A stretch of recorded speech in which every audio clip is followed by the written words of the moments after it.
Yeah, let's start with that. I've been doing murals professionally since 2020. It started in the pandemic.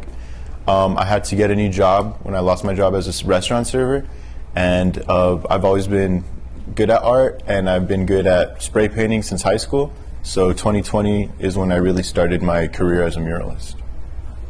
You said good at spray painting since high school. Like, how'd you talk about that? How'd you find that out? When I was in high school, I became friends with this group of guys that were into graffiti, and I learned how to spray paint through them, with them.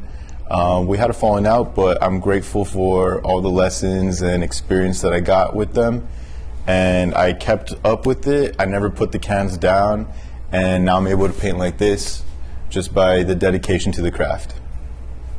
Yeah, so. Are all your murals? They are all spray paint.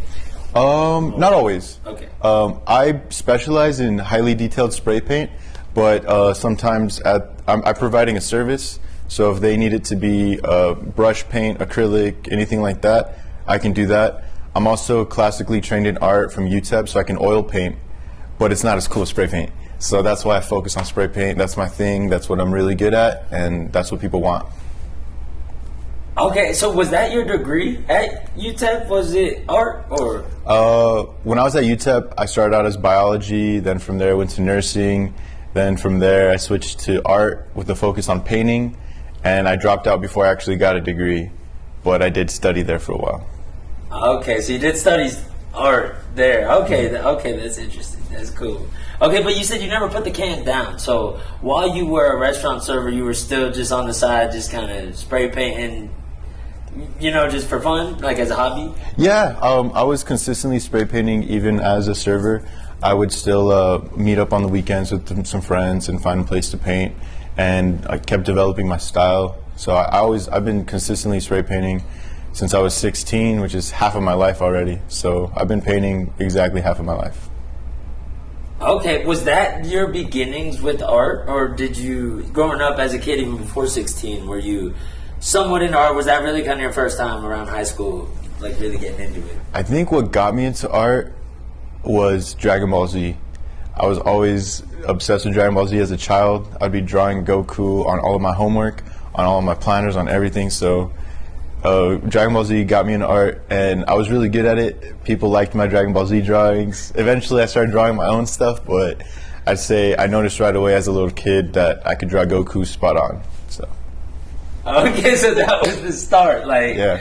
Man, okay, that's cool. Okay, so now this is literally how you make a living. Like, how often would you say you're doing it? Is it every day pretty much you're doing murals, or is it kind of it comes and goes, or how does it work? So I make most of my money painting murals. That's my primary source of income. I also do tattoos at River Trail Studios, so I'm a tattoo artist part-time, I guess you could say. So most nights I'm painting walls, and then I'll make appointments for tattoos throughout the week, but I'm primarily earn my money through painting murals. Okay, and tell us a little bit about this mural here. What is like whenever you get assigned a mural, how does it work? Do they tell you the vision? Do they kind of leave it up to you, just say, hey, here's this wall, put something, or what do they do? Very rarely do I get to design the mural entirely. It's always like a cooperation with the owner of the wall and the business and the service I'm providing. So this one was a bit of a back and forth. They did want a floral design, and they did want it to be a desert scene, and they did want it to be somewhat feminine. So we went back and forth on several designs until we finally agreed on this one. And yeah, the good thing is I never paint anything that I feel goes against what I stand for, or goes against what I think is artistic. I've declined murals for not being the right fit. So if it doesn't seem like it's going to be the right fit, there's plenty of other local artists that they could select from. So I always like to choose a piece of art that speaks to me, that I'm also able to represent their vision with my style. Man, that's cool. That's cool. Because that's always something I sort of done when I get a tattoo or something. I give a little bit of creative freedom to the artist, because I feel like ends up better anyway. But that's cool to hear that you won't even take a piece if you're like, this isn't this doesn't fit me, so that you only do things you'll kind of put your heart into. I like that. Yeah, and most of the time, there's plenty of local artists that I suggest. There's a lot of talent here, and I have a list of names that I could pass down if I'm not suitable for the job. Okay, that's cool. So then what is kind of your forte, your beat, what your thing, your type of painting? Yeah, I guess I like to focus on a border theme with centering cultura, like Mexican culture. I like to do a lot of local wildlife, like the fauna and the flora. I like to do a lot of symbolism regarding, indigenous cultures, like Aztec cultures, Mayan cultures, Mexican cultures, like Mexica, Nahuatl, things like that. I like to incorporate that into my art. And it vibes because the region is also asking for that as well. So I'm able to use my Mexican culture, weave it into the art here locally. So I'm half Mexican, half Iranian. So less of my art is Iranian because as I'm providing a service, there's less demand for that. But I am able to really paint a lot of my Mexican culture here in this region. Okay. All right. So why does it mean so much to you to paint those type of paintings to the point to where you won't even paint kind of other ones sometimes? What is that factor? I guess I feel like, especially right now, I feel like expressing our ties to our Mexican culture is really important in this political climate, and I feel like that's an important story to tell through your art or through your writing or through your music. I feel like expressing pride in our culture, especially right now, is really important. So there's a drive inside of me to seek those narratives, and if there's something that contradicts that, then I'll just turn it down. Okay, cool. So for now, are we sticking with? Is it mainly El Paso? Are they mainly local El Paso, or have you reached out to other places and done murals? Yeah, this year I painted a mural down in Puerto Morelos, just south of Cancun, and they wanted the spirit of a Xolo dog, the Xolo Squinkle. So I got to do one down there, and that was really cool. And I've painted murals in Chicago, Arizona, Las Cruces, not too far, and then most of them are here in El Paso, though.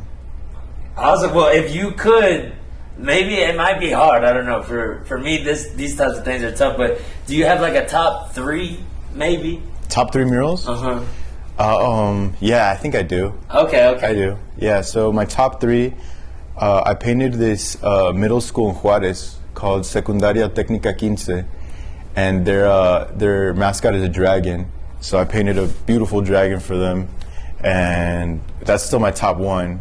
And nothing really comes close to that because, I don't know, I've been drawing dragons since I was a kid, so getting to paint a dragon at a school for the kids to look at, I put a lot of effort into that, and that's one of the most beautiful things I painted. Down from that, I would say on Stanton and 3rd, there's a shop called Sam's Toys. They sell everything. And I was able to paint a railroad worker, a Chinese railroad worker on the side of that building holding a hammer. And that's an untold story of El Pasoans in the past. We had a bunch of railroad workers come in here from East Asia, mostly China, and they stopped here in El Paso and they built a community here. And their story is not really told, so getting to highlight that story on that wall, on that mural, was really cool. So that would be number 2. And then number 3, I guess I would have to say, I did Borderland Jam for the first time in 2021. And I did it with a crew that I was with at the time, and I was in charge of painting the main character. So I painted Danzante, which is a dancer, but a dancer that recognizes their indigenous roots and pays tribute to them through dancing and through ritual. So I painted a Danzante in a traditional dress, burning incense, and she had an obsidian knife. And I just felt like that's got to be in my top 3.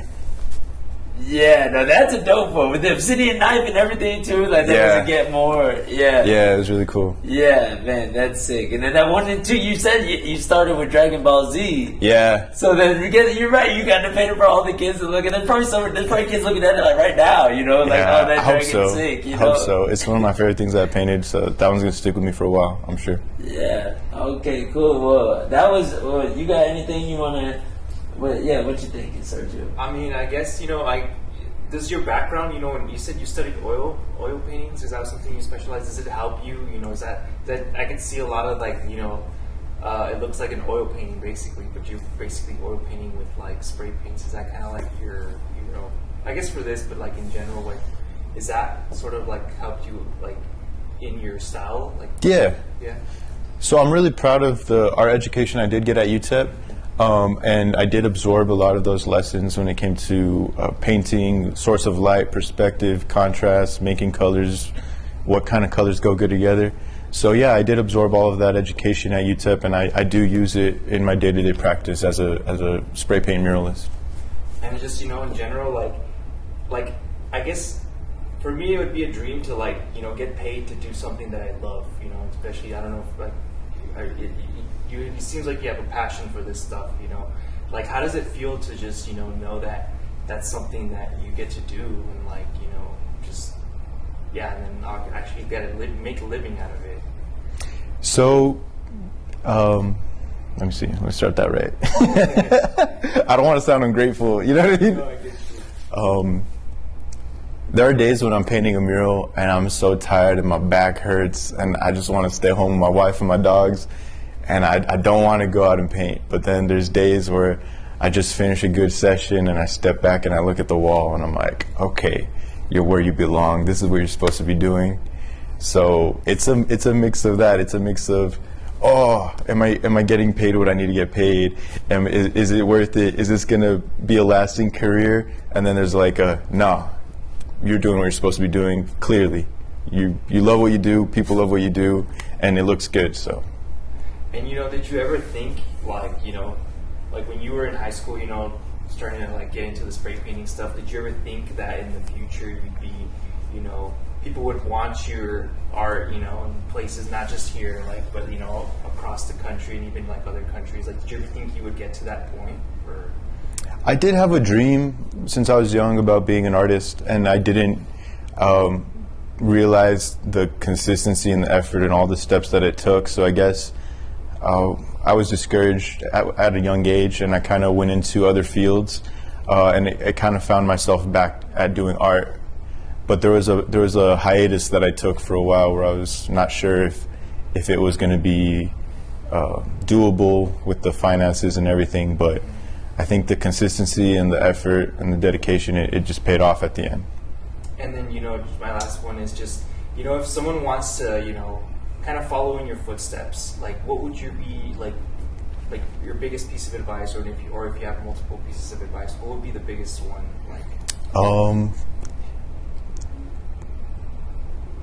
Find something that you like a lot and that you're pretty good at, whether it's music or writing or painting, and try to do it every day. I didn't start out like this, This is just, you're stacking razors, you're building your skill, and eventually it piles up, and you don't even realize when you're there. So I would say just be consistent, get up, get to work, and that's really most of it. Most of it is getting to work, and then you realize you're good later. All right, cool. Good. Do you have anything else to say, or anything else? No, it's just good. Man, I like that though. Yeah, most of it get to work and then you find out you're good later. Yeah. Are you good, Christian? Yeah, I'm good. All right.